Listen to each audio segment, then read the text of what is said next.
ನೀವೆಷ್ಟೇ busy ಇದ್ದರೂ ಕೂಡ ನಿಮ್ಮ ಒಂದು ಕುಟುಂಬವನ್ನು ನಿರ್ಲಕ್ಷಿಸುವಷ್ಟು ಬ್ಯುಸಿ ಆಗಬಾರ್ದು. ಕುಟುಂಬ ನಿಮಗೆ ಕೊಟ್ಟಂಥ ಒಂದು ಬಹುಮಾನ ದೇವರು. ಅನೇಕ ಮಕ್ಕಳು ತಂದೆ ತಾಯಿಗಳು ನಿರ್ಲಕ್ಷಿಸ್ತಾ ಇದ್ದಾರೆ, ಅವರು ಬ್ಯುಸಿ ಶೆಡ್ಯೂಲ್ ಅಂತ ಹೇಳ್ಕೊಂಡು.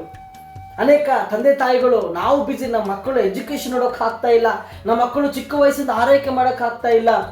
ಇವತ್ತಿನ ದಿನ ಹೇಗಾಗಿದೆ ಸತ್ತ ಹೇಳ್ಬೇಕಂತಂದ್ರೆ, ಹುಟ್ಟೋ ಮಕ್ಕಳು ಚಿಕ್ಕ ಮಕ್ಕಳನ್ನ ಬೆಳೆಸಬೇಕಾದ್ರೂ ಕೂಡ ಅವ್ರಿಗೊಂದು ನರ್ಸನ್ನ ಇಡ್ತಾರೆ, ಅವ್ರಿಗೊಂದು ಕೇರ್ ಮಾಡ್ಬೇಕಂತೇಳಿ, ಬೇಬಿ ಕೇರ್ ಅಂತ ಅವರೇ ನೋಡ್ಕೊಳ್ಳೋದಕ್ಕೆ ಬಿಡ್ತಾರೆ. ತಂದೆ ತಾಯಿಗಳು ಬ್ಯುಸಿ. ಹಿಂದಿನ ದಿನಮಾನಗಳು ಹಾಗಿರಲಿಲ್ಲ, ಇವಾಗೆಲ್ಲ ಬಂದಿದ್ದು ಅಪ್ಗ್ರೇಡ್ ಆಗಿದೆ ಎಲ್ಲನೂ ಕೂಡ. ನಮ್ಮ ಮಕ್ಕಳನ್ನ ನೋಡ್ಕೊಳ್ಳೋದಕ್ಕೂ ಕೂಡ ಇನ್ನೊಬ್ಬರನ್ನ ನಾವು ಸಂಬಳ ಕೊಟ್ಟು ಹಿಡ್ದಿರ್ತೀವಿ. ಹೇಗಾಗಿದೆ ಕಾಲ. We are not giving our time.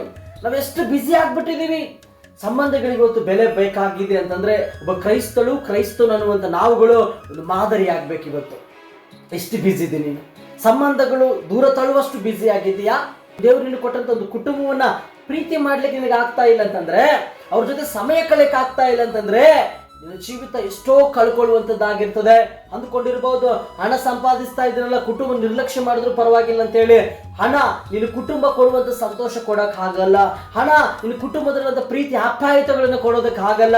ಹಣ ಜನಗಳ ಮಾತು ನಿನಗೆ ಸಿಗ್ಬೋದು, ಮನನೇ ಸಿಗ್ಬೋದು, ಆದ್ರೆ ಹಣ ನೋಡಿ ನೀನು ಪ್ರೀತಿ ಮಾಡ್ತಾ ಇರ್ತಾರೆ ಹೊರತು ನೀನು ಹೇಗಿದ್ದಿ, ನಿನ್ನ ಪರಿಸ್ಥಿತಿ ಏನಿದೆ ಅಂತ ನೀನು ಪ್ರೀತಿ ಮಾಡೋದೇನಾದ್ರೂ ಇದ್ರೆ ಅದು ನಿನ್ನ ಕುಟುಂಬ. ತಂದೆ ತಾಯಿಗಳಾಗಿರ್ಬೋದು, ಕಟ್ಟಿಕೊಂಡ ಗಂಡ ಹೆಂಡತಿ ಆಗಿರ್ಬೋದು, ನಿನ್ನವರು. ಮಕ್ಕಳನ್ನು ನೋಡ್ಕೋಬೇಕು, ಗಂಡ ಹೆಂಡತಿನ ನೋಡ್ಕೊಳ್ಬೇಕು. ಇದು ನಮ್ಮ ಆದ್ಯತೆ ಆಗಿರಬೇಕು. It is applicable to every one of us.